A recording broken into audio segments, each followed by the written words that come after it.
Bueno, pues buenos días. Vamos a comenzar la segunda y última conferencia de este año, titulada Ciencia y Técnica en el Imperio Español 1500-1580, que corre a cargo de Carlos Madrid Casado. Carlos Madrid nace en Madrid en 1980, es doctor en Filosofía y licenciado en Matemáticas por la Universidad Complutense de Madrid. Desarrolla su actividad en un instituto y colabora con la universidad. Tiene, bueno, su obra es tremenda. He tenido que hacer aquí una labor de poda salvaje porque si no estaríamos toda la mañana citando sus trabajos. Pero bueno, aquí por decir algunos, pues tiene artículos publicados en el Catoblepas, el Basilisco, la Revista de Occidente, la Revista Internacional de Filosofía, la Revista Española de Física, la Gaceta de la Real Sociedad Matemática Española, la Revista de Investigación y Divulgación de la Universidad Autónoma de Madrid, algunas revistas americanas como Latin American Journal of Physics Education, Teorema, Joule, Arbor, etcétera, etcétera. Muy tremendo, ¿no? Ha colaborado también en numerosos libros de autores, de diversos autores, de obra colectiva, y como obra propia individual pues tiene La teoría del caos como ciencia multidisciplinar, La mariposa y el tornado, que es este libro que tengo aquí, que salió hace poco, con el diario El País, y que se va a reeditar, me parece. Con el diario El Mundo. Con el diario El Mundo. Es un nombre que se puede... Y bueno, pues tiene ya preparada y entregada a la imprenta para una futura publicación una biografía titulada Laplace, el Newton de la Francia revolucionaria, que supongo que será de gran interés como todo. También es columnista del diario El Imparcial, lo que pasa que a partir de un artículo que hizo en el que criticaba la política educativa de Esperanza Aguirre, parece que esa labor, esa parálisis, se va a espaciar. El momento se mantiene a cero desde entonces. Ha participado en numerosos congresos y ponencias y seminarios, pues en Gijón, con la Fundación Gustavo Bueno, en la Universidad de Salamanca, con la Universidad de La Rioja también, con la de Zaragoza, con la Menéndez Pelayo, con la de Madrid, con la Valladolid, con el Ilustre Colegio de Oficiales de Médicos de Madrid, con el Instituto Lázaro Cárdenas en colaboración con la Embajada Mexicana también muchas veces, y con el Centro Riojano, del que aquí tenemos alguna distinguida representante. Entonces, con todo esto, nos damos paso a la conferenciante y vamos a ver qué nos cuenta. En primer lugar, antes de nada, dar gracias a la organización encarnada aquí en Iván Vélez por invitarme al lugar. La ciencia y la técnica en el Imperio Español, 1500-1800. Lo primero que me gustaría aclarar es que cuando puse el título, la verdad es que puede parecer un título excesivamente provocativo. Provocativo por dos razones. La primera, ideológicamente, por aquello de encima poner en el Imperio Español, ¿no? Puede parecer una cosa ya ofensiva. Y lo segundo, si uno pasa de puntillas por esa primera razón, la segunda sería decir, ciencia y técnica, pero es que hubo ciencia y técnica en el Imperio Español y encima en esas fechas. Es decir, este título se puede poner porque estamos aquí en el lugar. Si con el mismo título yo intentase presentar el mismo contenido, a lo mejor en vez de en unos encuentros donde hay una cierta libertad, en unos encuentros universitarios, posiblemente hubiera tenido que cambiarlo. Se me hubiera sugerido desde la organización que era bueno haberlo cambiado. ¿Por qué eso? Si uno rastrea los orígenes de este tipo de cuestiones, se encuentra con lo que se ha denominado la polémica de la ciencia española. Esa polémica arranca en una primera fase, tiene varias fases calientes y unas fases más frías. La primera fase es en 1782. Cuando en la Enciclopedia Metódica se publica un artículo por Masson de Warbliers titulado ¿Qué se debe a España? La respuesta era prácticamente que no se debía a España nada, y en lo que eran las cuestiones científicas y técnicas, menos aún. Inmediatamente este artículo tuvo la respuesta de dos insignes académicos. Por un lado, el abate Cabanillas, desde París, responde que España sí que ha hecho aportaciones científicas y técnicas, y cita a Jorge Juan, que en aquel tiempo era miembro de la Real Academia de Ciencias de París. Por otra parte, el abate de Nina, desde la Academia de Berlín, realiza otra respuesta que nos da la otra vía. Una vía es la que toma Cabanillas, es decir, sí que ha habido ciencia y técnica en el Imperio Español y estos son los diferentes nombres o hitos del camino. La respuesta que da el abate de Nina es: vale, no hubo ciencia y técnica, pero es que España ha aportado grandes literatos, artistas, pintores, etcétera, etcétera. Es la otra respuesta que vamos a ir encontrando continuamente. Bien, una tercera, posterior, es la oración apologética que se publica en España de Forner, que va también un poco en la línea de Nina, es decir, que España quizás no ha estado en la vanguardia de la ciencia y de la técnica, pero sí de la filosofía, de la literatura, etcétera, etcétera. A esta primera fase se suma una segunda que ya no aparece en el siglo XVIII, sino que va a aparecer en el siglo XIX, y aparece enmarcada dentro de la lucha entre los liberales y los tradicionalistas.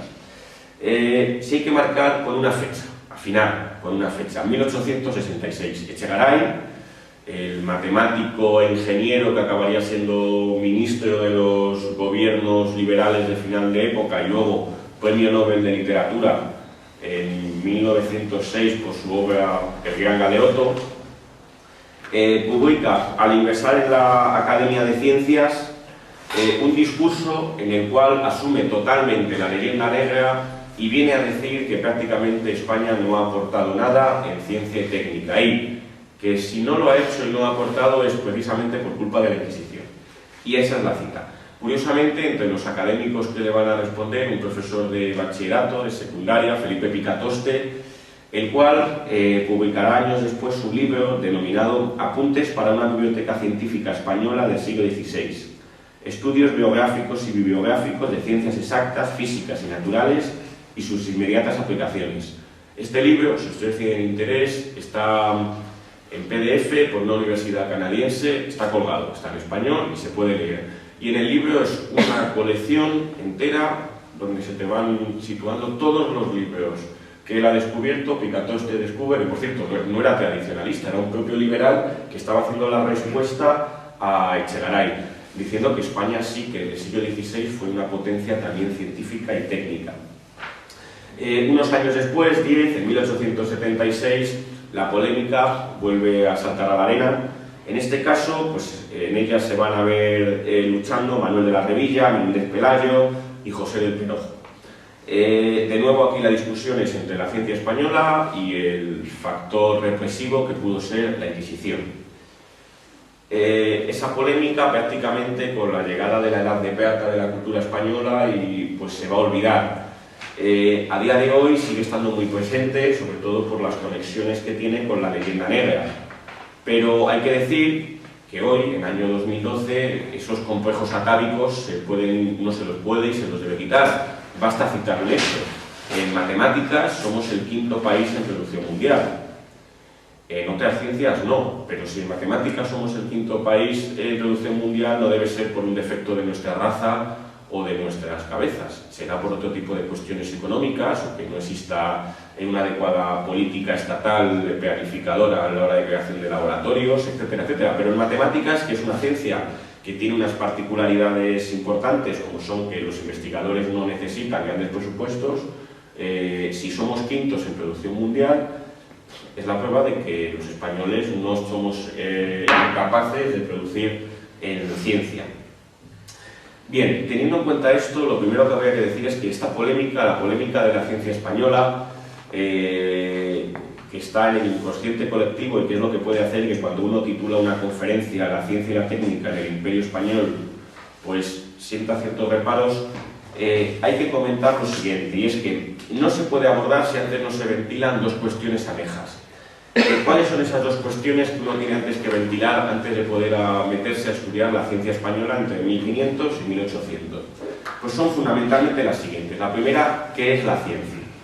Es decir, para poder discutir si ha habido o no ha habido ciencia en España, si ha habido o no ha habido técnica, tenemos que tener por lo menos unas coordenadas. Eso requiere que hacer historia de la ciencia española requiere regresar a una filosofía de la ciencia.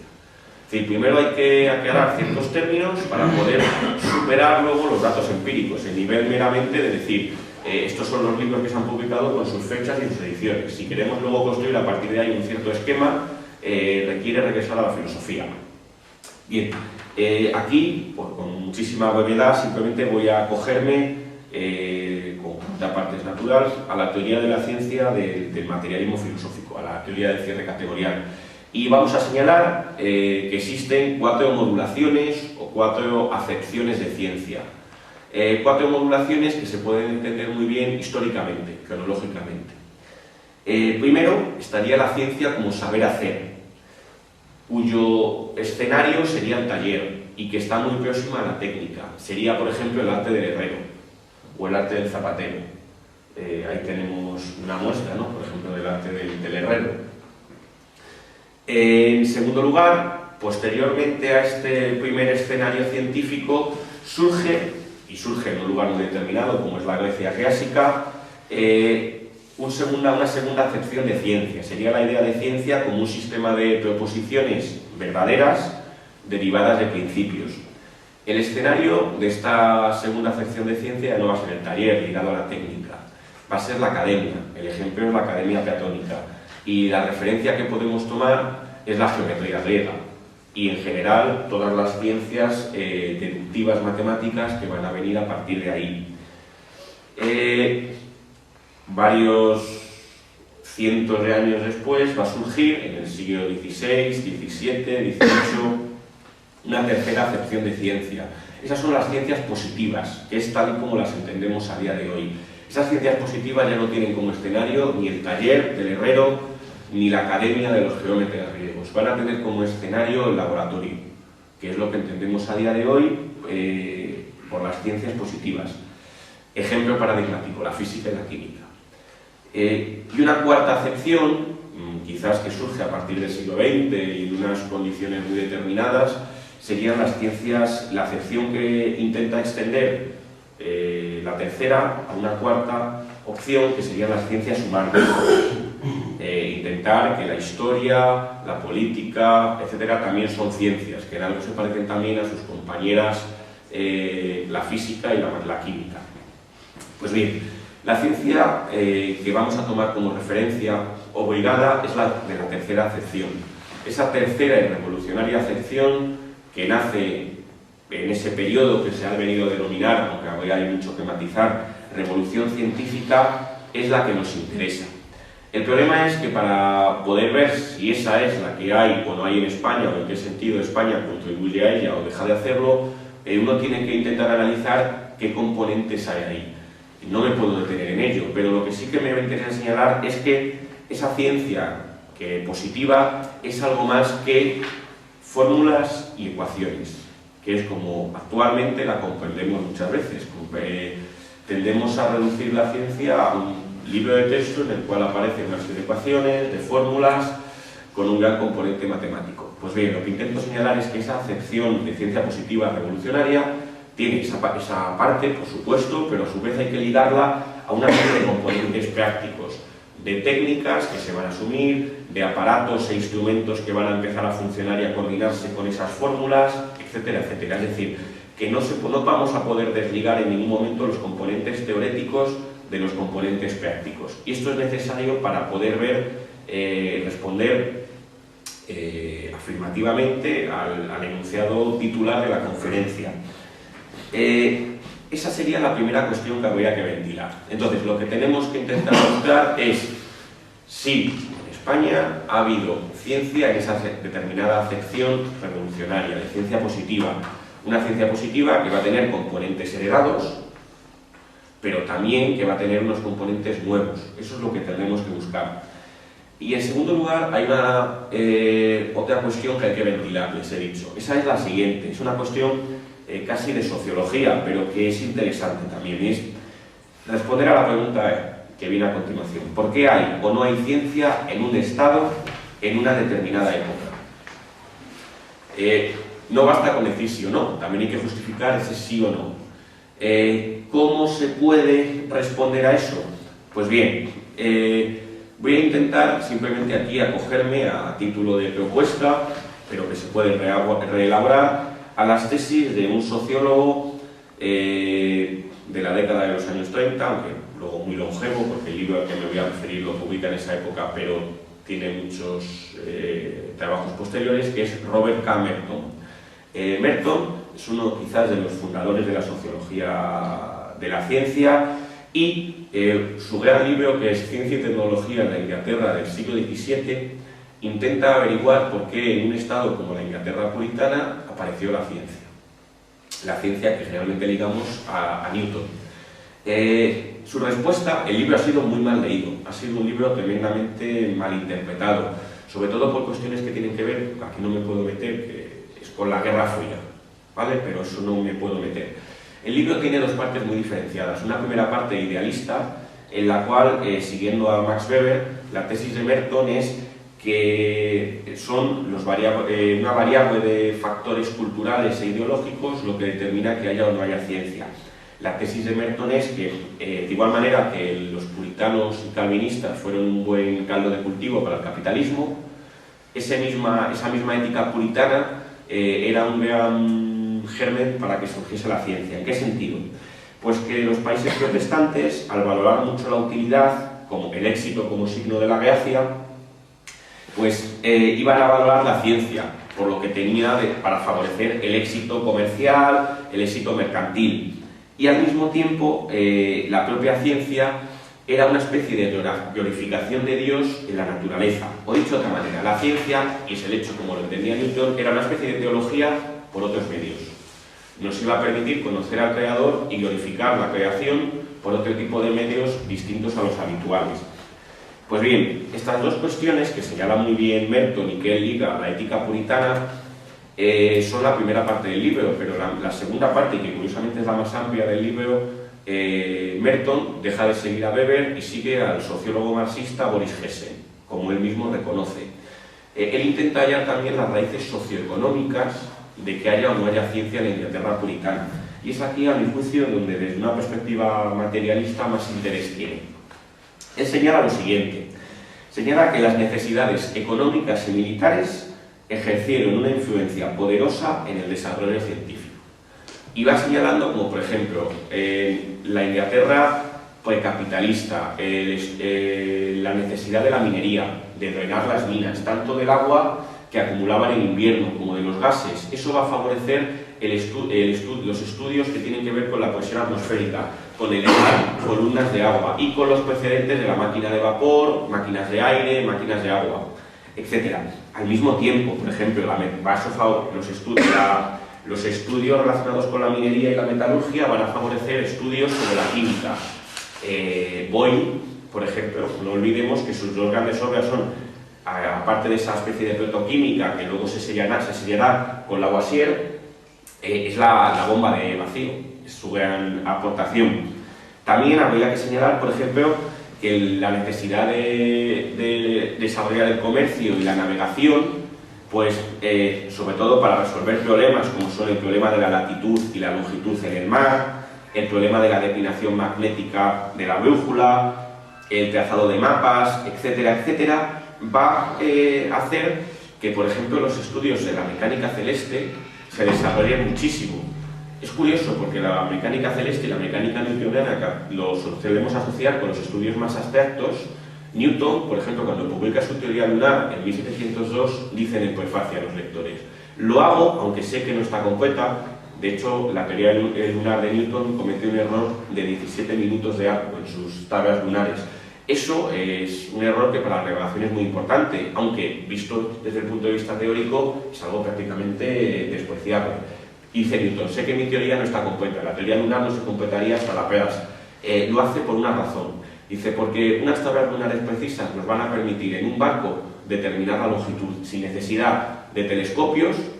Y dirán ustedes, ¿para qué se necesitaban los telescopios? Para observar las lunas de Júpiter. Las lunas de Júpiter permitían medir la longitud en el mar según le propuso, y no quiero adelantar acontecimientos, Galileo a Felipe III de España. La otra forma de medir la longitud, que ya es del siglo XVIII, es con cronómetros marinos precisos, pero eso es un método muy posterior. Y aunque la mayoría de libros al uso parece que en el momento que se inventa el cronómetro preciso, lo demás deja de tener interés, no es así, mucho menos. Entonces, todo esto los estudios en la teoría de la gravitación, todos tenían un acicate relacionado con los estudios económicos y la navegación y el comercio. Pero hay más, por ejemplo, la balística interior, es decir, cómo reacciona la pólvora y los gases, eso va a llevar a la ley de Boyle-Mariotte. La balística exterior, la del tiro parabólico, como ayer nos comentaba Emilio, lleva a los estudios de Tartaglia, relacionados con la balística, y Newton, en los Principia, dice: conozco los estudios de balística de Tartaglia y posteriores de Galileo, y lo que voy a hacer es intentar mejorarlos metiendo el componente del rozamiento del aire. Es decir, y por citar otra anécdota, en 1780 la Academia de Berlín va a poner un premio que consiste en que se dé la ecuación diferencial que describe perfectamente el lanzamiento de proyectiles. Lo va a ganar Legendre, un matemático francés. Es decir, que los problemas prácticos, técnicos, estaban continuamente sirviendo de acicate a cuestiones de física y mecánica que a día de hoy consideraríamos como que están totalmente abstraídos de eso. Pues bien, sin querer enredarme más, simplemente el dato que da Merton es que hasta el 60% de las investigaciones presentadas en la Royal Society tenían que ver con las necesidades económicas y sociales de la época. Bien, con esto en mente, ¿qué esquema interpretativo de la historia de la ciencia de España podemos sacar? Pues intentaré justificar lo siguiente, y es: en el siglo XVI se van a dar tanto los factores culturales e ideológicos que reclama Merton, que son necesarios. La ideología imperial va a favorecer que se desarrollen una cantidad de ciencias ligadas a la navegación, a la cosmografía, a la cartografía, etcétera, etcétera. Y al mismo tiempo, esas necesidades, vistas ya no desde el punto de vista ideológico de la ideología imperial, sino desde el punto de vista práctico, de que hay que navegar efectivamente hacia América, de que hay que intentar llegar también a las Filipinas, etcétera, etcétera, van a servir como acicate para que efectivamente haya ciencia española, y muy importante en el siglo XVI.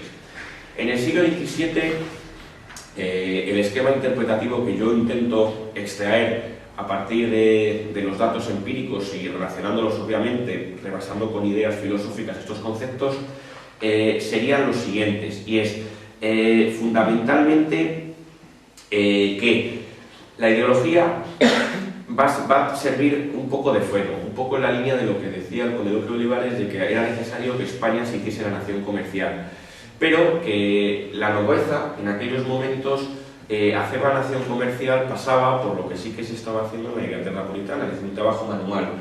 La nobleza no es que necesariamente estuviese ligada a la picaresca, como a veces tenemos la idea, sino que sus trabajos no eran los trabajos manuales, eran trabajos más ligados a política, militares, etcétera, etcétera. Eso pudo servir de obstáculo, y a su vez el principal va a ser la coyuntura económica de decadencia, que va a impedir que en el siglo XVII España pueda continuar con ese auge científico que sí que había tenido en el XVI, asumiendo todas las nuevas cosas que van a pasar en ese siglo. En el siglo XVIII, por contra, la ideología ilustrada que van a importar los Borbones va a ser la coartada ideológica y cultural, y al mismo tiempo la mejora económica y técnica va a servir también de germen, de tirón, esas necesidades que van a hacer que España otra vez en el siglo XVIII vuelva a poner en pie un imperio pues con América, etcétera, con viajes, con expediciones, etcétera, muy importante. Entonces, ese es como si dijéramos las tres etapas que quiero pasar a analizar ahora brevemente, teniendo en mente, ya digo, esta especie de esquema. Esas tres etapas voy a intentar analizarlas dando dos cosas: intentando afinar fechas y intentando aportar tres estampas entresacadas de tres cuadros del Museo del Prado que nos pueden servir, pues como si dijéramos, para fijar ideas. Primera etapa, esa primera etapa que he denominado Ciencia, Tecnología e Imperio, 1492-1598, tiene dos fechas muy claras. Una es el descubrimiento de América y la otra es la muerte de Felipe II. Bien, en este momento, si uno mira el cuadro que he señalado, el cuadro que he elegido para fijar estas ideas, es El geógrafo y el naturalista, de Adrian van Staringen. Este cuadro, que lo solicita Felipe IV, lo compra Felipe IV y se envía para decorar la Torre de la Parada en Madrid. Fíjense, lo que está representando es una mesa en la cual tenemos a cartógrafos, también aparece ahí una esfera que están trazando mapas, al mismo tiempo también a su vez tenemos a diversos personajes que están comparando fósiles que han recogido, etcétera, etcétera. Lo que me interesa señalar es, fíjense, el centro de la composición es la esfera. Precisamente, la esfera va a ser quizás la gran aportación española del siglo. Lo intentaré decir con una cita que me gusta bastante de Juan Valera. Juan Valera dice lo siguiente: si la ciencia moderna, si la moderna filosofía hubieran de marcar el día de su origen, esta nueva era no empezaría el día en que Bacon publicó su Novum Organum, ni el día en que salió a la luz el método de Descartes, sino el 7 de septiembre de 1522, día en que el Sebastián Elcano llegó a Sanlúcar de Barrameda en la nave Victoria. Ese día, Magallanes y Elcano habían completado la circunnavegación, es decir, la vuelta al mundo. Era la primera vez que una teoría que venía desde los griegos, la teoría de que el mundo era una esfera, era comprobada empíricamente. Esa comprobación empírica es lo que va a marcar el nacimiento de la modernidad y va a alumbrarnos mucho de lo que va a pasar posterior. Es decir, una teoría científica que era realmente abstracta adquiere en ese momento en el cual los barcos son capaces de comprobarla una naturaleza totalmente nueva. Es como si dijéramos una de las primeras constataciones o pruebas empíricas. Esto tiene, a mi juicio, va a marcar toda la aportación hispana a la ciencia del siglo XVI. Una aportación que los propios navegantes van a ser muy conscientes de ella. Simplemente, por dar alguna cita. Colón, en su relación del cuarto viaje, dice lo siguiente: hace falta para navegar compás y arte, es decir, la brújula y la ciencia que es el arte de los astrónomos. Es decir, Colón, que podemos tomar como figura de los primeros navegantes españoles, es consciente de la necesidad de la ciencia. Pero hay más. En un libro al que me referiré posteriormente, de Pedro de Medina, El arte de navegar, uno de los grandes libros o regimientos de navegación que se escribirían en el siglo XVI y que conocería muchísimas ediciones en toda la Europa continental, llegando a hacer verdad aquello de que los ingleses y franceses aprendieron a navegar en los libros españoles, dice lo siguiente: los navegantes son caballeros, cuya espada y cuyo escudo son el compás, la carta, la ballestilla y el astrolabio, y cuyo caballo son los barcos. Pero no solo los navegantes, también los militares. Cristóbal de Rojas, en su libro Teoría y Práctica de la Fortificación, fechado curiosamente en 1598, cuando a juicio mío acaba esta primera etapa, dice: 3 cosas han de concurrir en el soldado o ingeniero que quiere tratar la materia de fortificación. La primera, saber mucha parte de matemática. Si fuera posible, los 6 primeros libros de Euclides, y el 11º y 12º. La segunda cosa, la aritmética. Y luego añade: y la tercera y más principal, saber reconocer bien el puesto donde ha de hacerse la fortaleza. Será difícil darlo a entender y enseñar si el ingeniero no hubiera estado en la guerra. Es decir, fíjense la coordinación que hay tan perfecta entre las necesidades técnicas y prácticas y a su vez la ciencia en ese momento. Por no citar a los cronistas de la conquista, que tiene que ver con la cita que he elegido en las copias que les he suministrado. Es una cita de Humboldt muy posterior, en el siglo XVIII, en su libro Ensayo de una descripción física del mundo. En ella dice lo siguiente: cuando se estudian seriamente las obras originales de los primeros historiadores de la conquista, nos sorprende encontrar en los escritores españoles del siglo XVI el germen de tantas verdades importantes en el orden físico. Bien, lo que intento señalar es que la contribución hispana durante el siglo XVI no se reduce solamente a un conjunto de técnicas, sino también a una serie de aportaciones científicas de primer rango. ¿El problema cuál es? Que si esas aportaciones científicas las intentamos ver con ojos del siglo XX, no nos van a aparecer por ningún lado. Si uno intenta buscar ecuaciones, leyes y fórmulas en los científicos, incluso usar el término científico es abusar del lenguaje, porque ese término no se empieza a usar hasta el siglo XIX. Si uno intenta buscarlo en los candidatos a científicos españoles de ese siglo, no va a encontrarlo. Sin embargo, si uno asume una teoría de la ciencia alternativa, como la que yo he intentado plantearles, en la cual los teoremas científicos no son teoremas que se reduzcan al plano teórico, sino que también requieren conectarse con el mundo, con la realidad empírica que nos rodea. Entonces, sí que vamos a encontrar teoremas en este sentido materialista en las obras de los científicos, ya digo, del siglo XVI español. De lo contrario, si uno intenta buscar, que es la acusación que uno suele recibir cuando hace este tipo de conferencias, bueno, pero dime una sola fórmula, una sola ley escrita por un español en el siglo XVI. Bueno, pues es que estás buscando lo que no hay, es como si estás buscando naves espaciales en el siglo XVI, no puedes encontrarlo. Entonces, los científicos españoles, conviene dejarlo claro, no son físicos, son astrólogos y cosmógrafos. Tampoco son químicos, son alquimistas y ensayadores. Tampoco van a ser biólogos, son coleccionistas de gabinetes de historia natural y de curiosidades. Pero todo eso va a ser el punto de inflexión que va a sentar las bases de la posterior revolución científica. Sin ánimo de ser exhaustivos, ¿cuáles podrían ser algunas contribuciones novedosas y originales? Bien, en matemáticas, tratados de geometría de la esfera. En cosmografía y geografía, aparte de la prueba de la esfericidad de la Tierra, a la que ya me he referido, pues la construcción de mapamundis, planisferios, mapas. Un mapa es tan teorema como pueda serlo muchas veces, pues qué sé yo, E igual a mc cuadrado. Es tan teorema desde el punto de vista de una filosofía no teoreticista de la ciencia como pueda ser esa proposición de signos. En astronomía, la reforma del calendario, a la que me referiré, tablas que mejoraban las de Alfonso X y las de Copérnico, instrumentos de observación mejorados.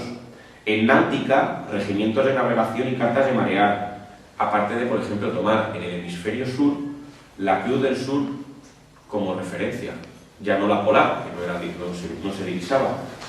En historia natural, tratados de la física del globo y clasificaciones botánicas. Un jardín, como podría serlo de Aranjuez, es tan teorema como puede serlo a día de hoy, qué sé yo, un libro en el cual tengamos clasificadas diferentes espacios vegetales. Eran los teoremas de la época. En artillería y fortificación, mejoras en el cálculo de trayectorias, de proyectiles y la construcción de máquinas, ingenios, fuertes, etcétera, etcétera. En minería y metalurgia, pues el método del beneficio de la plata, etc. Simplemente por fijar ideas. Si uno puede fijarse en el título de los libros de los científicos españoles de la época, uno de ellos, cogido al azar, es el siguiente. Es de Lorenzo Ferrer Maldonado. Por cierto, ahora les diré una curiosidad de él. Está publicado en 1616, es un libro que tuvo bastante difusión y se llama así: Imagen del mundo sobre la esfera.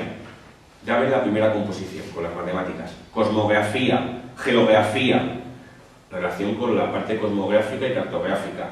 Teórica de los planetas, la relación con la astronomía. Y arte de navegar. Ahí aparece todo interconectado. Este libro, por cierto, es muy curioso porque este marino, Lorenzo Ferrer Maldonado, era un marino un poco embaucador y quería que Felipe III le financiase. Decía haber encontrado el paso del noroeste para poder pasar al Pacífico por el norte, y escribió varias crónicas en las cuales él inventaba ciudades supuestamente por las cuales se podía pasar. Nunca le acabaron de financiar las expediciones. Lo curioso es que la expedición Malaspina, 2 siglos después, lleva los trabajos de Ferrer Maldonado e intentan ver si efectivamente dan con la ciudad que había descrito, que era el paso noroeste.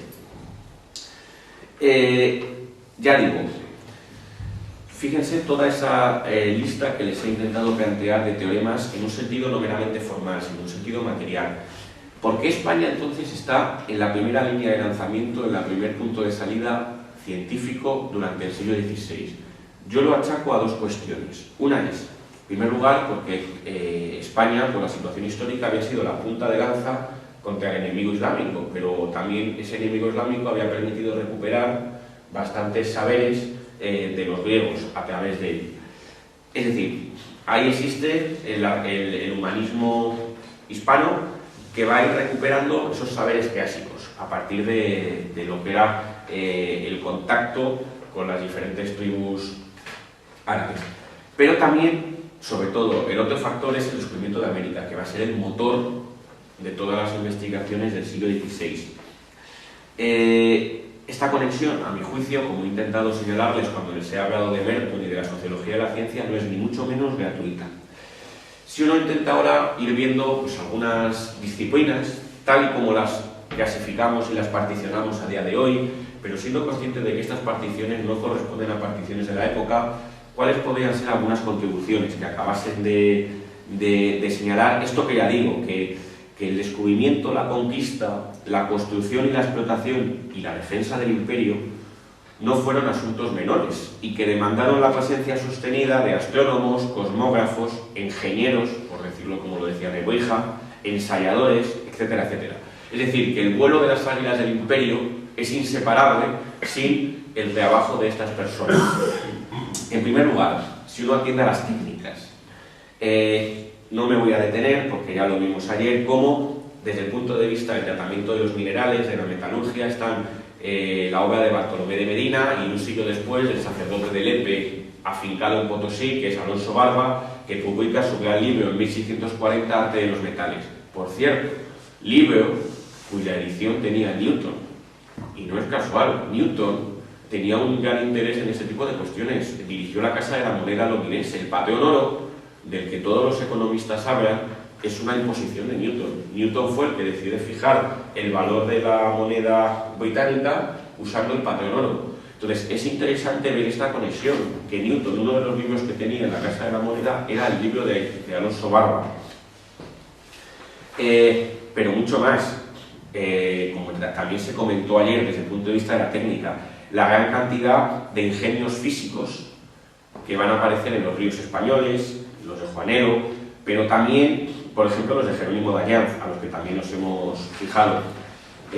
Todos estos ingenios van a prefigurar la mecánica. Galileo, en sus discursos, lo primero que dice es que él ha aprendido más yendo al Arsenal de Venecia que en las universidades. Es decir, que esa conexión de la ciencia moderna con los talleres y con la técnica no se puede ni mucho menos poner entre paréntesis. A medio camino entre la técnica y la ciencia nos encontraríamos con la medicina. También se habló ayer de eso y tampoco voy a detenerme. Sí comentaré algo. ¿Qué universidades son las primeras que van a practicar disecciones de cadáveres? Autopsia. Bolonia, Lérida y Valladolid. El Valladolid, por cierto, está Besalio, fue Besalio. Y México, ¿no? Es interesante también señalar lo siguiente: los teatros anatómicos, que era el nombre que recibían en la época, donde, pues en cierto modo, lo que se ve es lo que luego en el cuadro de Rembrandt va a aparecer, lecciones de anatomía. Es interesante señalar que la conexión con Bolonia, que también tiene que ver con Copérnico y con España, no es algo casual. En Bolonia está el Colegio de los Españoles. La gran cantidad de médicos hispanos son tremendos. Uno puede señalar, pues, por ejemplo, en la línea de Besalio, de practicar disecciones y hacer grabados anatómicos, Juan Valverde de Amusco. Juan Valverde de Amusco hace un libro como el de Besalio, el de Humanis Corporis Fabrica, en la cual los grabados son auténticas maravillas. De hecho, Miguel Ángel, en la Capilla Sixtina, el cuadro de San Bartolomé sabe que es el santo que se quita la piel, y está allí en la Capilla Sixtina sujetando. Es curioso, pero es que es igual que uno de los grabados que tiene Juan Valverde de Amusco. Amusco es un pueblo que está en Palencia, muy pequeñito. Bueno, existe la teoría de que puede ser que, interesado en la anatomía por la pintura, en algún momento hubiese llegado a conocer los grabados de Amusco, que tuvieron una gran difusión por Italia. Pues también una serie de médicos pues siguen la línea del galenismo, pues Andrés Laguna, que hace una reedición del Dioscórides, etcétera, etcétera. También toda la medicina nueva que va a venir de América. Ya se habló ayer de Nicolás Monardes. Nicolás Monardes, por ejemplo, que lo que va a hacer es, en su libro, el Códice Badiano, los códices de los aztecas donde hablan de medicina, aprovecharse de lo que saben los médicos indígenas y asumirlo, es decir, hacer una reconstrucción de ello. En cualquier caso, interesa señalar, ya digo, que existe una presencia sostenida también de médicos. Médicos no solamente desde el punto de vista teórico, sino también anatómico. Ligado a la medicina, y entre ese medio camino entre la técnica y la ciencia, la química, la protoquímica, diríamos. El ejemplo de esas prácticas alquímicas muy ligadas a los ensayadores, ensayadores reales, por cierto, que el rey iba nombrando y que eran los encargados de hacer los estudios químicos para la producción de la plata. Van a tener también una presencia relacionada con la medicina. El ejemplo clásico es la Torre de la Botica, del Escorial.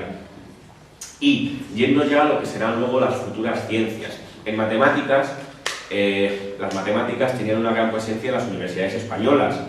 Pues Pedro Chacón, en Salamanca, Pedro Ciruelo en Alcalá. Por cierto, un Pedro Ciruelo en Alcalá que tuvo como alumnos a Domingo de Soto, que luego va a ejercer en París, y como si me da tiempo señalaré, es el primero que señala que los graves no caen con una velocidad constante, sino que caen con un movimiento uniformemente acelerado, como él decía, un movimiento uniformemente disforme. Domingo de Soto es leído por Galileo, quiero decir que Galileo no es una chispa que de repente se le ocurra, sino que en la escolástica, cierto, sin fórmulas, sin la composición con la parte matemática, nos vamos a encontrar con todo ese trabajo recuperado. Pero es que muy ligada a esta matemática universitaria va a estar la geometría y la arquitectura. La fábrica de los reales sitios del Escorial, reformas en el Alcázar, el Pardo, Aranjuez, etcétera, etcétera, va a requerir continuamente de juntas de matemáticos, de arquitectos, de ingenieros. El ejemplo clásico, pues sí, es el Escorial, con Juan Bautista de Toledo y Juan de Herrera, pero también los jardines de Aranjuez, que van a requerir, pues por ejemplo, el trabajo de otros grandes matemáticos. Matemáticos que por Felipe II también serían comisionados para realizar, como se dijo en su momento, las relaciones topográficas de España. Pero me gustaría detenerme en que paralelamente a la construcción del Escorial se funda en España la primera Academia de Matemáticas moderna, que es la que va a presidir y quien escribe los estatutos, Juan de Herrera. Esa academia, que tendrá en un primer momento su sede en el Escorial, posteriormente pues, lo tendrá enfrente de las cercanías del Alcázar en Madrid, y que a finales del siglo, tras un momento en el cual el Consejo de Indias no es capaz de financiarla, será asumida por el Colegio Imperial, lo que actualmente es el Instituto de San Isidro, donde está situado actualmente el Instituto de San Isidro. Pues bien, esta Academia de Matemáticas, que contó entre con matemáticos portugueses, que Felipe II iba fichando, iba trayendo a la corte, estos matemáticos de palacio, ¿a qué se dedicaban? Pues interesa señalar que lo primero que hicieron fue traducir. Se traducen los libros de Euclides y se traducen, por cierto, no al castellano, sino al español. Si ustedes ven la traducción de Rodrigo Zamorano dice los 6 primeros libros de Euclides traducidos al español. No dice en ningún momento al castellano, aunque es cierto que en otras obras de la época se decía castellano, pero que el término español ya tiene allí su origen radical.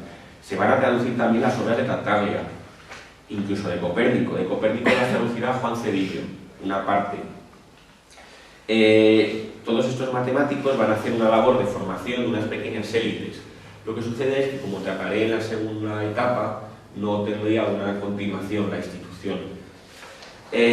Ligado a la cosmografía y a la náutica, la gran aportación hispana van a ser los regimientos de navegación, es decir, esos libros que nos van a permitir a media Europa ser capaces de aprender a navegar. Los dos más famosos, ¿cuáles son? Pues serían el arte de navegar, de Pedro de Medina, que ya les he citado, y el breve compendio de la esfera y de la arte de navegar, de nuevo de la esfera, es decir, es la conexión de la teoría de la esfera matemática con las artes cosmográficas y náuticas de 1551. Y aquí, ¿cuál es la institución?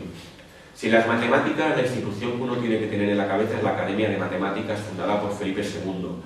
En el caso de la cosmografía y de la náutica, la institución científica que va a permitir que no sea solo la ciencia española una especie de cabezas por ahí separadas, sino que hubiese una continuidad real durante el siglo XVI, es la Casa de Contratación de Sevilla. En la Casa de Contratación, que tenía la potestad de dar o no dar el título de la carrera de Indias, había varios puestos de cosmógrafos. Los cosmógrafos, según los estatutos, era el maestro de hacer cartas, astrolabios e otros ingenios de navegar. Allí iban a ejercer Alonso de Santa Cruz, Rodrigo Zambrano, que es el que traducirá, por cierto, los elementos de Euclides, y García de Céspedes, el padre García de Céspedes, que luego será llamada a la corte y participará en la Academia de Matemáticas. El padre García de Céspedes, por cierto, fue alumno de Jerónimo Muñoz, en Salamanca, donde mama el copernicanismo que usted enseñaba en Salamanca, porque en Salamanca, no se olvide, y en su momento ahora lo diré, se podía enseñar a Copérnico, mientras que, por ejemplo, en la Sorbona no, en España sí. Las constituciones de la Universidad de Salamanca dicen que se puede enseñar a Copérnico o el Almagesto al voto de los oyentes. Y de hecho Copérnico se estuvo enseñando hasta bien entrado el siglo XVII. De hecho está la famosa polémica, a la que luego me referiré, en la cual un agustino, Diego de Zúñiga, defiende las tesis copernicanas. Es cierto que por razones teológicas, pero ahí está. Es cierto que posteriormente el libro de Zúñiga fue condenado, pero se enseñaba. Gómez de Céspedes va a hacer una de las mejores tablas copernicanas de la época, usando el sistema de Copérnico. Pero más cosas. En la Casa de la Contratación estaba el Padrón Real. El Padrón Real era el mapa que con las determinadas... Cuando un navegante español volvía de América tenía que informar. Esos informes, esas relaciones, las relaciones geográficas, permitían, como si dijéramos, ese teorema que era el mapa extendido de la mesa, irlo perfeccionando, irlo continuamente enganando con lo que se iba sabiendo de las diversas zonas del mundo. Pues bien, eso es un fruto de España. Por dar más datos, el famoso libro en el cual Bacon, el canciller Bacon, piensa y alumbra la nueva ciencia, que es la Gran Restauración. En ese libro la portada son 2 columnas de Hércules.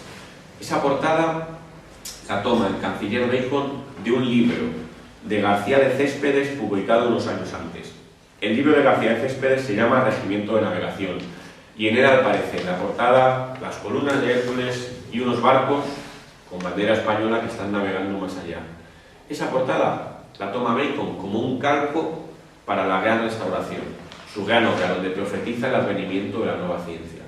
La conexión no puede ser causal, no puede ser casual, perdón.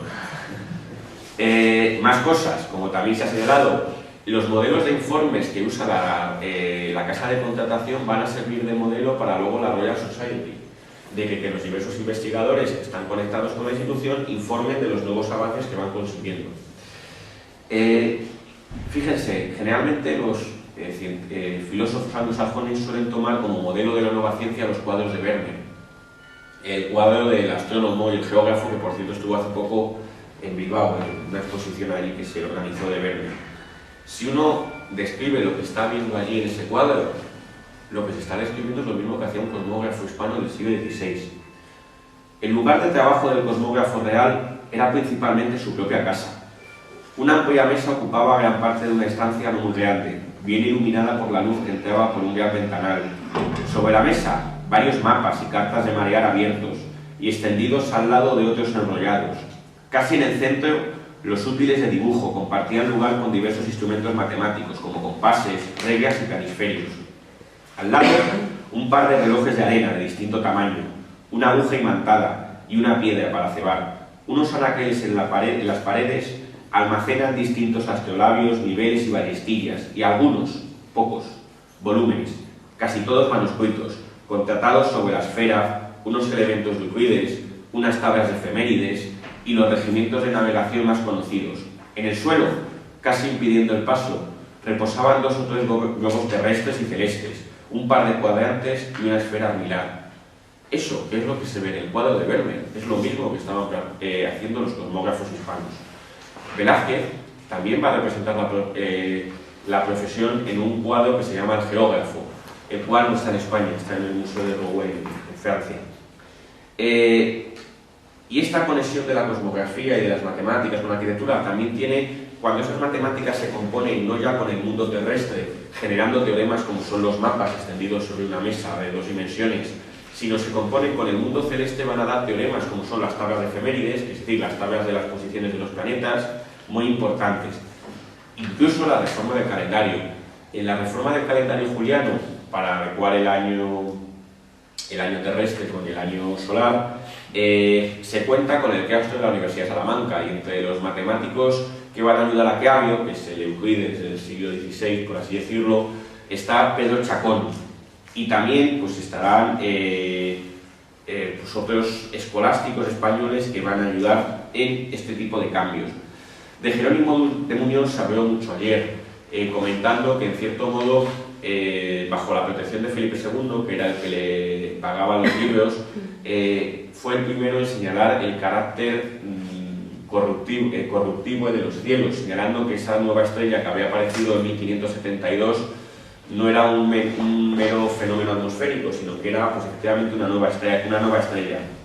De hecho, existe una carta de Beal en la cual escribe a Jerónimo Muñoz reconociendo que, en efecto, tiene razón en su teoría. Fíjense, el copernicanismo estaba muy extendido y asimilado en la España del XVI. Sin embargo, es cierto, en la España del XVII Felipe IV no sería el rey Sol, sería el rey planeta, porque los cortesanos giraban en torno a él como los planetas en torno a la Tierra. No será el rey Sol, que marca un poco como si hiciéramos el antagonismo con Francia. Copérnico, ya les he comentado que tiene una presencia importante en España, sobre todo en la Universidad de Salamanca. Un detalle, en el descubrimiento de las Filipinas tiene una gran importancia, bueno, más que en el descubrimiento de las Filipinas, en el tornaviaje, que Martín de Rada, uno de los frailes que acompañaba a Urdaneta, era un conocido cosmógrafo y matemático, y lo que algunos de sus trabajos eran unas tablas renovadas a la luz de los trabajos de Copérnico. Señalar que las obras de Copérnico, como las de Galileo, nunca estuvieron en el índice de libros prohibidos de la Inquisición española. Es cierto que la razón no es porque aquí hubiese una mayor amplitud, sino que era una razón curiosa, y es que en el mismo índice italiano en el cual se prohíben las obras de Copérnico, se prohibía una obra denominada Noticia de la Iglesia, publicada por el jurista italiano Pirro, en Palermo en 1630. En esta obra Pirro defendía los derechos de regalía del rey español frente a los del Papa en Italia. La Inquisición española no quiso condenar ese libro porque, claro, lo veía como una magnífica forma de servir de contrapeso a la Iglesia española a la Iglesia romana en un momento en el cual el Papa pues, era aliado, ya sabemos, de quién, de Francia.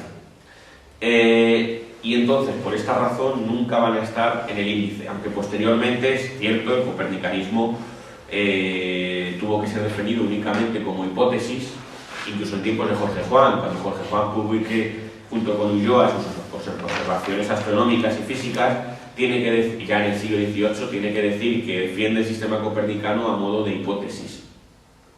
De todas formas, tomar la referencia de la asimilación de Copérnico como medida para servir de quiénes son los adelantados y quiénes son los atrasados es una muy mala idea. Por una razón, uno de los primeros que abraza el copernicanismo es Tomás Dijes, y lo hace por razones cabalísticas. Es decir, ¿cómo puede servir de medida del avance de la ciencia inglesa que un sujeto tome y adopte el sistema copernicano basándose en razones teológicas? Eso no tiene ningún mérito. En 1630, cuando en Salamanca todavía se seguía enseñando a Copérnico, hay que decir que Bacon, el padre Mersenne, Gassendi o Pascal todavía no eran copernicanos convencidos en 1630. Y si hubo conversión, en el caso, por ejemplo, de Mersenne, en el caso de los otros es más dudoso, fue posterior. Como para acabar este recorrido panorámico de esta primera época, junto a esta composición de la matemática con el mundo terrestre y con el mundo celeste, hay que señalar paralelamente la otra gran tradición que va a surgir posteriormente en el siglo XVII, que son, por un lado, los historiadores de las ciencias, van a hablar de las ciencias matemáticas, y por otro lado de las ciencias experimentales. Bueno, las protociencias experimentales en las cuales va a hacer aportaciones la monarquía hispánica van a ser fundamentalmente esas ciencias descriptivas ligadas a la historia natural, a la botánica, etcétera, etcétera. Allí hay que señalar que los viajes de naturalistas hispanos a América, simplemente, pues aparte de los de Gonzalo Fernández de Oviedo, cuya obra El Padre de las Casas intrigó para evitar su publicación, por cierto, las de Bernardino de Sahagún, con su Historia General de las Cosas de la Nueva España, de Francisco Hernández, que era el médico de Felipe II, y por cierto, cuyos trabajos sobre la flora de la Nueva España serán publicadas por la Academia de los Linces, a la que pertenece Galileo. Es decir, la Academia de los Linces, que será, como si dijéramos, la primera institución en el sentido de club científico que va a surgir en el siglo XVII, en el siglo posterior, como separado de la universidad, va a publicar cosas de Francisco Hernández, a modo resumido, es cierto. Y también, por supuesto, hay que citar la obra de José de Acosta, del padre Acosta, su Historia Natural y Moral de las Indias, donde Humboldt, a la cita que les he comentado antes, señala que es donde mejor se encuentra ahí la física del globo, es decir, el estudio de las condiciones, por ejemplo, de la altura con la temperatura y con los modos de vida, etcétera, etcétera. De hecho, el padre Acosta fue considerado, por ejemplo, por el padre Feijóo como el Plinio del Nuevo Mundo. Fíjense, si uno tiene que echar un vistazo entonces a la ciencia española y la técnica del siglo XVI, yo creo que lo que habría que decir es que no solamente hubo, sino que fue de las más potentes de toda Europa. De hecho, es muy posible que las demás naciones envidiasen la propia ciencia hispana en esa época. Es decir, que durante el siglo XVI España está sentando las bases de lo que va a ser la revolución científica. Ahora bien, es cierto, entramos en una segunda etapa. La segunda etapa que he denominado ciencia y decadencia, y que las dos fechas que he elegido son 1598 y 1687. 1687, ¿por qué? Curiosamente es la fecha de publicación de los Principia de Newton, pero yo no la he elegido por eso, la he elegido porque es la fecha en la que se va a publicar la Carta Filosófico-Médica de Juan de Caboyada, que se ha tomado como el manifiesto del resurgir de la ciencia española. Me interesa señalar que esa carta, que se publica en 1787, es durante el reinado de Carlos II. Es decir, es un mito que España recuperase ese tiempo perdido, como si dijéramos, gracias a los Borbones. No.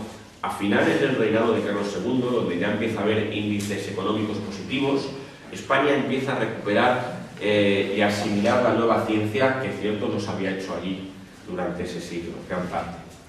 El cuadro que he elegido es La Vista, de Rubens. Bueno, Rubens con la ayuda de Goering. ¿Qué es lo que estamos viendo? Estamos viendo allí, como si dijéramos, la explosión instrumentalista. Una gran cantidad de instrumentos que van a aparecer ligados a la nueva ciencia en esa época. Simplemente, fíjense, tienen en primer plano un telescopio a la derecha, abajo a la derecha. A la izquierda, sobre una mesa, compases. El primer compás, que aparece como un semicírculo, es el compás de Galileo. Apoyado sobre la mesa ven ustedes una especie de vara de madera, eso es la ballestilla o vara de Jacob, que usaban los navegantes españoles para medir distancias a la costa en los barcos. Arriba van a ver ustedes una esfera celeste, hay lupas, hay relojes solares, es decir, hay una cantidad de instrumentos científicos en este cuadro que Felipe IV encarga también para decorar la Torre de la Parada, tremendo. Un detalle, ya se comentó que el telescopio no es un invento galileano, sino que hay una gran importancia de lo que pudo significar esa especie de instrumento, que no se sabe muy bien cómo era, que construyen los hermanos Roget en Cataluña a finales del siglo. También habría que citar, por supuesto, el que construyen en Holanda, el Hans Lippershey, y que es posiblemente el que copia Galileo. Lo que sucede es que la gran idea de Galileo, pues se puede decir que es que en vez de usarlo para mirar a la vecina, lo usa para mirar a las estrellas. Es decir, curiosamente yo creo que la gran aportación de Galileo, aparte por supuesto del pulido, unas mejoras, es girarlos, esa es la gran aportación de Galileo. Por cierto, la primera representación de un telescopio en una pintura es de José de Rivera, el Españoleto. Es el cuadro que se llama La Vista, que ha estado en el Museo del Prado hace poco, coincidiendo con una exposición. Pertenece al Museo Franz Mayer de México. Ese cuadro, Rivera Joven, parte enseguida de Valencia a Roma, y en las fechas de 1612 y 1616 se codea con Galileo. Galileo pertenecía también a la Academia de Artistas de Roma y conoce a Galileo. Y lo que pinta en el cuadro de la vista es a un hombre con una nariz ganchuda, que quiere hacer referencia a que nariz ganchuda y gestos y unos ojos saltones, como que tiene la vista, que tiene capacidad para mirar, con un telescopio en las manos. Ese telescopio que está pintando es el que regala Galileo al Papa en esas fechas. Y es la primera representación, por lo menos donde yo alcanzo a saber, de un telescopio en la pintura, hecha por un español. Interesa también señalar, pues que, ya que estamos con Galileo, he señalado la conexión de Galileo con Domingo de Soto en la formulación de la ley de caída de los graves, es decir, que hay una influencia de la ciencia española del siglo anterior en los que son los fundamentos de la mecánica, pero también que, por ejemplo, Galileo va a concurrir y en algún momento, si no hubiera tenido obligaciones pues con los duques de Florencia, es muy posible que hubiese aceptado un puesto que se le ofreció para venir a España a trabajar. El método que propone Galileo para medir la longitud, a partir de un concurso que sacó a la luz Felipe III, porque uno de los grandes problemas de España era, pues, primero, delimitar los límites con el Tratado de Tordesillas con Portugal y fijarlos de una vez por todas, tanto en el Atlántico como en el Pacífico. Eso requería medir la longitud, no por estima, como se hace habitualmente, sino con métodos fiables. Los cronómetros marinos son muy posteriores. ¿Qué métodos usaban? Las tablas lunares eran muy imprecisas, incluso hasta con Newton posteriormente. Galileo se le ocurre, ya digo, usar los satélites de Júpiter para medir la longitud, con unas buenas tablas. El problema es que en alta mar uno no puede ponerse a observar con la suficiente precisión las lunas de Júpiter por el movimiento. De hecho, uno de los instrumentos que más va a mejorar la navegación en el siglo XVIII va a ser el sextante. El astrolabio que usaban los españoles para medir no la longitud, que simplemente se estimaba, sino la latitud. El astrolabio toma dos referencias. Una es la estrella a la que se está mirando y la otra es el propio observador. Un observador que se está moviendo. Eso hace que las medidas fallen. El sextante, con el juego de espejos que tiene, no es una referencia exterior y la interna, sino que son dos referencias exteriores. Y eso es lo que hace que el sextante suponga en el siglo XVIII un avance brutal con respecto al astrolabio. Interesa señalar, ya digo, que Galileo, por cierto, cuyas obras en parte en el libro del Mensajero Sideral van a ser traducidas al español por Daza y Valdés y publicadas, señalando todo lo de las fases de Venus. Va a ser publicado en español en Sevilla, pues en el libro Uso de los anteojos de 1623 de Benito Daza Valdés. Pero la coyuntura sociopolítica de decadencia, a mi juicio, va a explicar que esa ciencia hispana que había tenido un gran auge durante el XVI no mantenga ese nivel de desarrollo o ritmo. Es complicado, este es un tema ciertamente que hay muchos factores y variables en juego y cuesta delimitar cuáles pudieron afectar o no. Yo creo que sí que afectaron.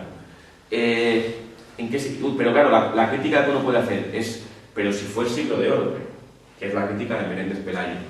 Ahí lo único que uno hace, ¿cómo es posible que si es el siglo de oro de la pintura y de las artes, no al mismo tiempo eso no tuviese un paralelo de la ciencia? Bueno, yo creo que la capacidad expansiva de España durante el siglo XVI alcanza su máximo. Es decir, eso puede hacer que el acicate que había sido durante el XVI, el motor, pues bajase de revoluciones.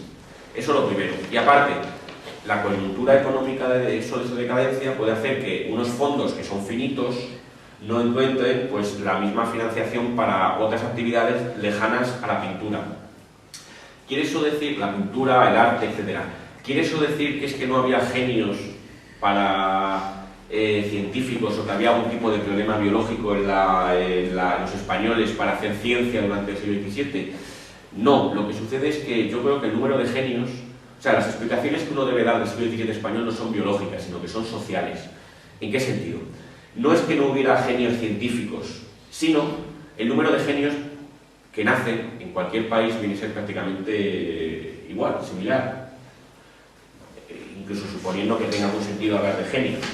lo que sucede es que la impronta social, los vectores, lo que los orienta hacia una actividad u otra. En el siglo XVI bien pudo orientarles hacia el auge imperial, hacia la expansión. En el siglo XVII, posiblemente esos individuos más sobresalientes pues se vieron ligados a una fuente de fondos como eran los reyes, que donde había dinero pues, para la construcción del Palacio del Buen Retiro, etcétera, etcétera. Y eso pudo tener ahí un peso, pues el hecho de que haya un Velázquez, un Murillo, un Zurbarán, etcétera, etcétera, pero no haya figuras parecidas en las otras ramas.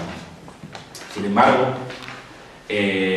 por ejemplo, la Academia de Matemáticas se ve inserta en el Colegio Imperial de los Jesuitas y allí va a mantenerse, sí, pero va a mantenerse ya no con matemáticos españoles, sino con jesuitas que se van a traer de fuera, Claudio Ricardo, que recuerde, y alguno más, que van a venir aquí y van a impartir lecciones. Aparte, estos comprarán instrumentos fuera, instrumentos que a día de hoy están conservados, pues la mitad en el Museo del Instituto San Isidro y la otra mitad en el Museo de Ciencia y Tecnología, y de hecho llevan el nombre de estos jesuitas del siglo XVII español, foráneos. Esto va a hacer, ya digo, que lo que es en la península el interés científico decaiga por estas cuestiones socioeconómicas. Sin embargo, hay que decir que en América, ni mucho menos. En América, en la fundación temprana de universidades, simplemente en Santo Domingo en 1538, la Nueva España en 1551, en Perú también en 1551, va a hacer que se establezcan también cátedras de cosmografía, y de igual manera que había cosmógrafos mayores en la Casa de la Contratación, va a haber cosmógrafos mayores en la Nueva España y cosmógrafos mayores en el Perú. Y va a haber una gran cantidad de científicos que van a ir apareciendo en América, pues desde Carlos de Sigüenza y Góngora, Francisco Ruiz Lozano, Fray Diego Rodríguez, etcétera, etcétera. Y grandes obras tecnológicas como, por ejemplo, el desagüe del Valle de México en 1637, una obra hidráulica que marca sin duda un punto álgido de lo que podríamos llamar la ciencia y la técnica novohispanas. Con esto llegamos a esa fecha de 1687, a esa tercera etapa con la que he intentado recoger estos 3 siglos. Esa tercera etapa, que abarca más de un siglo, es la que yo he englobado bajo el enunciado titular de La ciencia española ilustrada, 1687-1808. ¿Qué imagen he seleccionado? He seleccionado un cuadro de Jean Ranc, que era el pintor francés que se trae Felipe V, de Carlos III estudiando botánica. Carlos III niño estudiando botánica. Y fíjense, ahí está rodeado también de plantas y de un animal exótico pues traído de América, en la cual el rey pues aparece allí demostrando su interés por este tipo de actividades. A mi juicio, este cuadro simboliza muy bien ese resurgir ilustrado y borbónico del siglo XVIII. Ahora bien, no caigamos en ese mito borbónico y francés que se les ha proyectado sobre la historia de España. ¿Cuándo empieza a volver a ser impulsado los estudios científicos en España? Pues a partir, ya digo, de la publicación en 1687, la misma fecha de la publicación de los Principia, de la carta filosófico, médico y química de Juan de Cabrera. Este médico, que recibía el nombre como sus colegas de novatores. Los novatores era un término despectivo que usaban desde las universidades para desprestigiar a esa serie de personas interesadas en una serie de actividades científicas que estaban imitando lo que había pasado unos 50 años antes en Italia, reunirse en pequeñas tertulias y grupos ajenos a la universidad, compartiendo allí investigaciones. ¿Quiénes se pueden citar en ellos? Bueno, aparte de estos novatores, incluyen personajes ya más mayores de edad, como son Juan de Caramuel, y también ligado al Colegio Imperial de los Jesuitas, el padre Zaragoza. El padre Zaragoza, que en sus grandes aportaciones destaca en matemáticas, anticipa un teorema matemático que se conoce, sin embargo, como relaciones geométricas de Ceva, pero que ya aparece formulado en una obra del padre Zaragoza.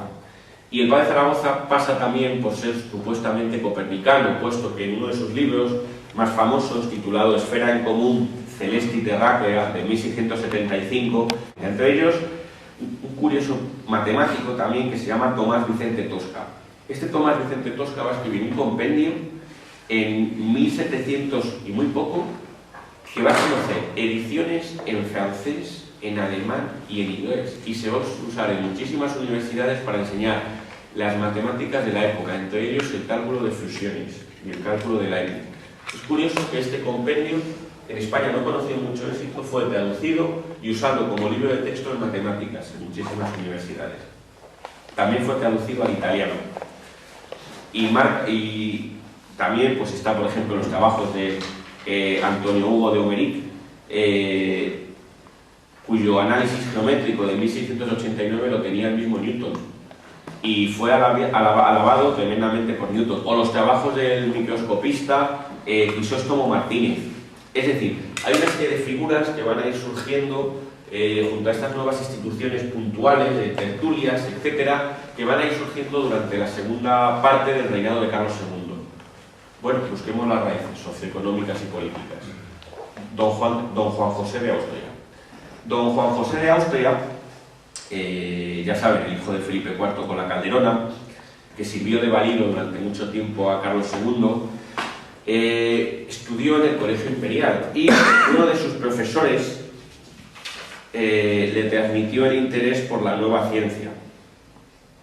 El profesor y preceptor fue, junto con Claudio Ricardo, que era el jesuita venido del extranjero, otro jesuita que trabajó allí en la cátedra de matemáticas, Juan Carlos de la Fay, que fue el que le transmite este interés. Y don Juan José de Austria va a empezar a esas instituciones prácticamente ocasionales y esporádicas de los novatores que tengan su contrapartida real, es decir, permitir fundarlas desde el punto de vista del Estado.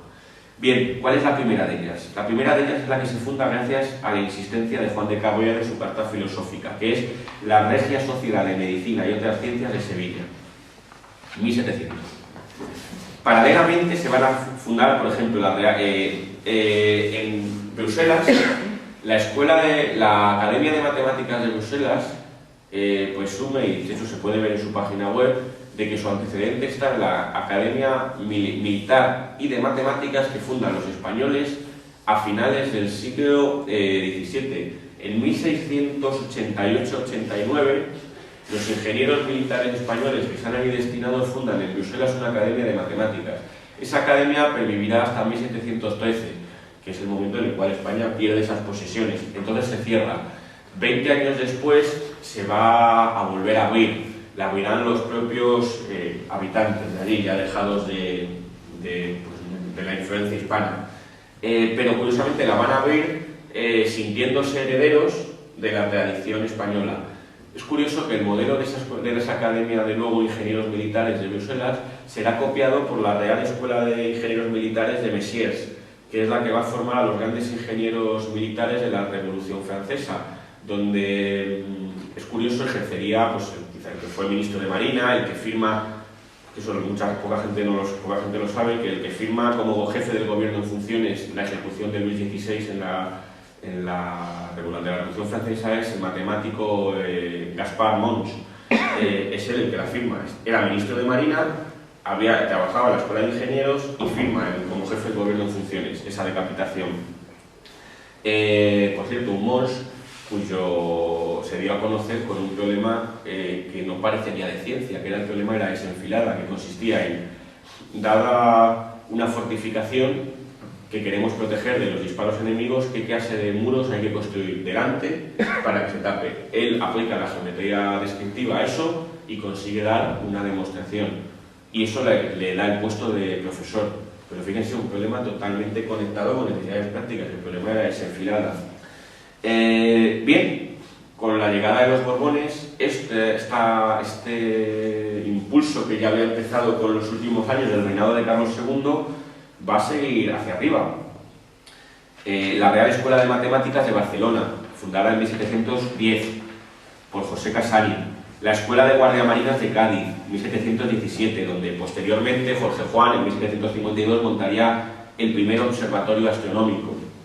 Bueno, la Real Academia de Bellas de San Fernando, etcétera, etcétera. A lo largo del siglo los Borbones van a ir construyendo una serie de instituciones que van a permitir el desarrollo científico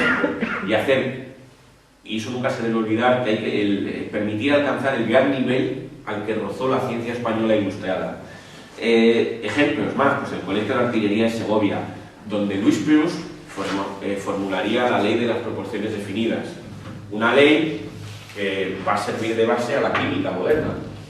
Por cierto, un Prus, es curioso cómo funciona la leyenda negra.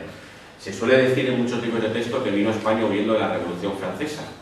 Bien, yo cogí las fechas y resulta que trabaja para la Sociedad de Amigos, Sociedad Vascongada de Amigos del país español. Claro.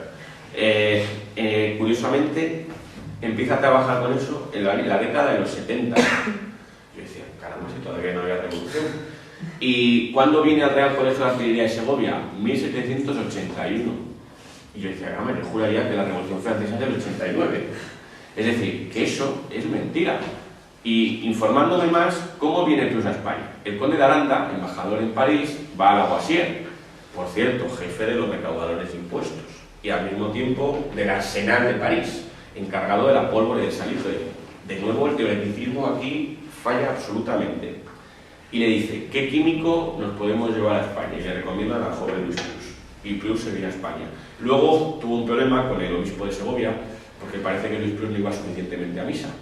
Y se tiene que venir a Madrid. Pero bueno, se desmantela el laboratorio en Segovia, se trae a Madrid y está trabajando en la cercanía del jardín botánico. Ningún tipo de dificultad.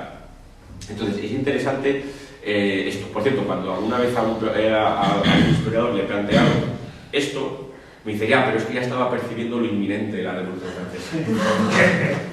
En fin, pues es curioso, pero esa fue la respuesta que se me dio.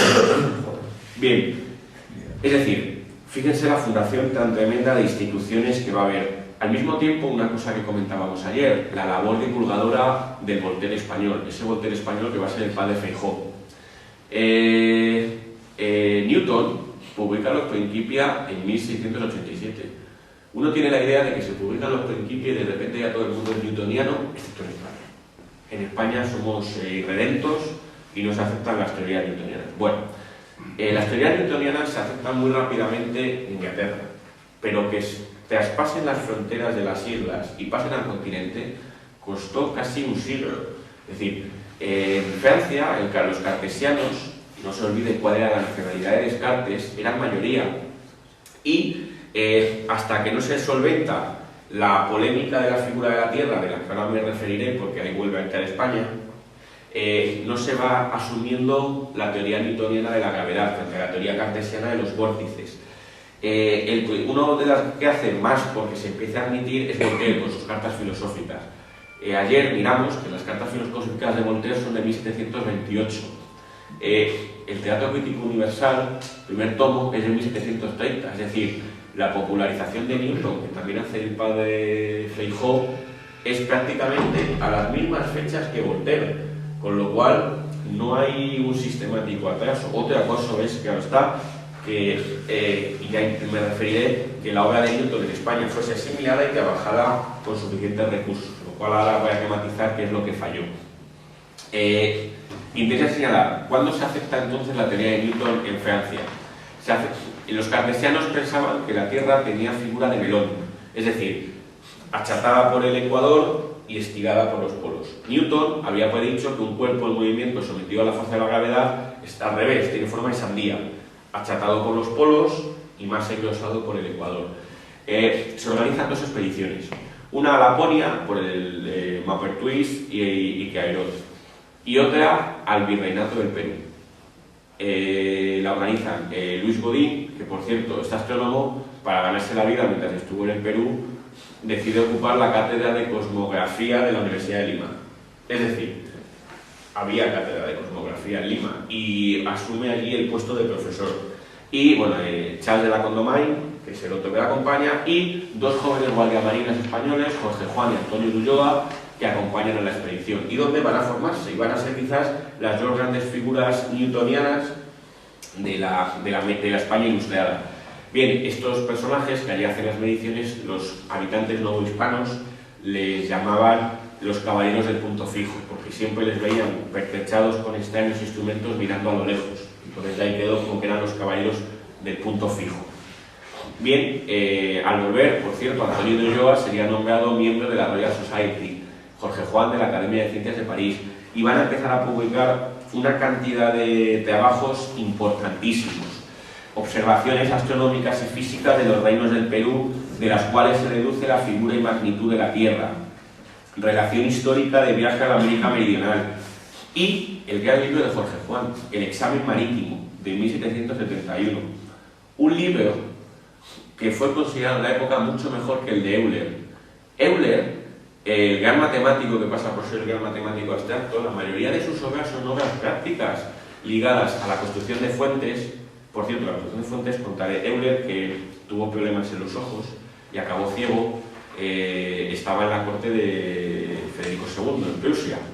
Y, bueno, como anécdota contaré que Federico II, pues, que era muy ilustrado, no le gustaba ese matemático suizo, que era encima católico beato y tenía la fe del carbonero.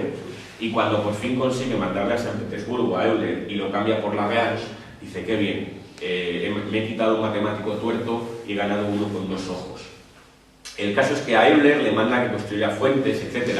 Y Euler diseña las fuentes del Palacio de Sanssouci, que está, pues, al sur de Berlín, si no recuerdo mal. Estas fuentes las diseña Euler y son un auténtico fracaso. Y hay una carta muy graciosa de Federico II a Voltaire diciéndole vanidad de la geometría. Y entonces hace ahí la crítica, ¿no? Pero Euler en San Petersburgo va a seguir escribiendo continuamente sobre cuestiones de construcción de barcos, de hidráulica, etcétera, etcétera. Es decir, que no se puede separar nunca las producciones en aquella época entre matemáticos puros y aplicados. Estaban íntimamente ligadas. Pues bien, el examen marítimo de Jorge Juan supera al de Euler y va a ser el que se traduzca a diversos idiomas y sea muy usado en las escuelas de marinos de la época. Simplemente, junto a la expedición de Jorge Juan y Antonio de Ulloa, como segundos, es cierto, a América, van a surgir las expediciones ilustradas, intentando no solamente hacer ciencia de lo que es la parte de la península, sino también América. ¿Qué expediciones ilustradas se pueden citar? Pues la de Ruiz y Pavón, fundamentalmente botánica, al Perú, la de José Celestino Mutis, también un copernicano, a la Nueva Granada, donde lo que va a hacer es, como si dijéramos, linealizar, en el sentido de aplicar las clasificaciones de Linneo a la flora y la fauna de la Nueva Granada. Y de hecho Linneo, que se carteaba con él, le dará su nombre a una planta, la mutisia, que se llama en honor a José Celestino Mutis. Las expediciones también de Martín Sessé, para mandar pues flora y fauna al Jardín Botánico de Madrid, que se acaba de fundar, y quizás la de Félix de Azara, con el Río de la Plata, y cuyas observaciones tendrán gran influencia en Darwin, como el propio Darwin reconocerá. Quizás la más interesante, por ser una de las últimas, es la de Alejandro Malaspina. Malaspina, junto con José de Bustamante y Guerra, darán una vuelta al mundo, una vez más, durante el siglo XVIII, con dos corbetas, la descubierta y la atrevida, e irán realizando continuamente trabajos matemáticos, cosmográficos, cartográficos, astronómicos, de flora y fauna. Y si uno ve, por ejemplo, las láminas que se enviaron de la expedición, aquellos son auténticos teoremas científicos, es decir, donde aparece la planta dibujada, la semilla recogida en un sobre debajo, al lado una hoja pegada, arriba la clasificación y detrás las posibles dudas que haya. Esa lámina es un teorema científico. Interesa señalar, ya digo, que la expedición Malaspina va a hacer una gran serie de aportaciones. También, pues en la época, de nuevo, habría que señalar las aportaciones de los hermanos Eluyar, que viajarán a las minas de México y a las minas de Perú para mejorar los sistemas de extracción de la plata y que son famosos por haber descubierto y aislado el wolframio. Es decir, la ciencia española ilustrada durante aquella época va a gozar a una grandísima altura. También se podría citar pues, una de las primeras expediciones filantrópicas, que es la de Balmis, que se tratará de, quizás curiosamente, en una época en la cual parece que el reinado de Carlos IV marcaba el final de todo, pero si se fue capaz de organizar en 1802 una expedición para vacunar a todos los habitantes hispanos del imperio de la viruela y así erradicarla. Balmis dará la vuelta al mundo vacunando a los diversos pues, virreinatos españoles. Por cierto, ¿cómo resolvieron el problema de transmitir el principio de la vacuna activo? Pues cogieron en La Coruña a 23 mozalbetes huérfanos, se la inyectaron al principio y en ellos pues lo iban llevando y así pudieron transportarla, porque de otra forma en el viaje pues seguramente se hubiera perdido. Es decir, interesa señalar, ya digo, el gran papel que hay, bueno, y un último detalle, y es que la corona española va a fundar la arqueología como ciencia. El descubrimiento de Pompeya y Herculano se realiza bajo el mandato de Carlos III, rey de Nápoles. En la Real Academia de San Carlos, en México, que va a fundar Carlos III, aparece algo que es tremendamente novedoso, y es que al lado de réplicas del Laoconte, del Apolo de Belvedere, van a aparecer esculturas amerindias. Es decir, la idea era en la Real Academia de San Carlos de México que hubiese una confrontación entre las dos culturas, que se estaban asumiendo como que eran el bagaje que estaba ahí. Y las primeras leyes de protección del patrimonio histórico las dictará Godoy. Es decir, existe ahí una ciencia ilustrada que rozó a un gran nivel, aunque pocas veces se perciba. Finalmente, la ciencia también empezará a popularizarse. La mejor forma de popularizarla será las ascensiones en globo. Luis Prus organizará en globos no tripulados en el Escorial y en Segovia organizará. La primera tripulada, pues será, una de las primeras con los nuevos globos que inventan los hermanos Montgolfier y que se prueban en 1783 en Francia, es la que al año después, copiando el mismo sistema de globos, va a organizar un ingeniero, Agustín de Betancourt, en los jardines del Palacio de Aranjuez. Está el famoso cuadro de Carnicero que muestra pues esa ascensión. Todo esto no se puede comprender si al mismo tiempo no se da cuenta de los grandes estadistas que rodearon a los reyes Borbones, pues desde Florida Blanca, Campomanes, Jovellanos, etcétera, que tenían una gran concepción por las ciencias útiles, que se decía. Bien, con esto llego a lo que es la conclusión de la conferencia. Una conclusión que quizás se puede señalar con que la ciencia española ha sufrido un proceso de guardianización.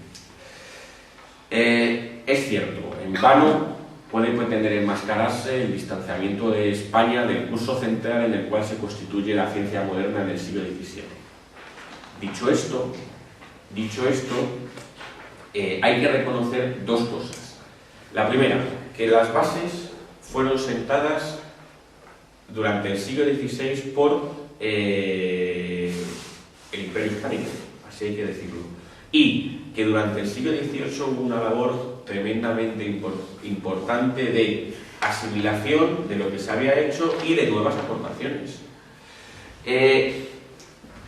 Quizás, ¿por qué durante el siglo XVII no hubo? Bueno, pues Forner, en su oración apologética, dice una cosa que a mí me parece que es una idea acertada. Dice, no hemos tenido un Cartesio o un Newton, pero hemos tenido justísimos legisladores y excelentes filósofos prácticos. Él está pensando en Vitoria, Suárez, Sepúlveda, Mariana, Calderón, que también marca el nacimiento de la modernidad.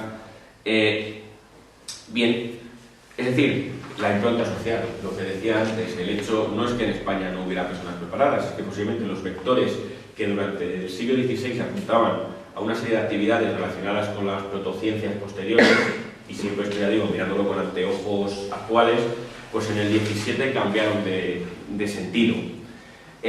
Las razones, ya he apuntado algunas. Algún autor, como José Manuel Sánchez Ron, dice que las ciencias españolas tuvieron siempre un talante demasiado aplicado. Claro, eso es lo que dice más de Sánchez Ron que de las ciencias españolas, en el sentido de que lo que está diciendo él, que está mirando la ciencia hispana del siglo XVI con ojos actuales, está intentando encontrar pues, fórmulas, ecuaciones y teoremas como actualmente tenemos.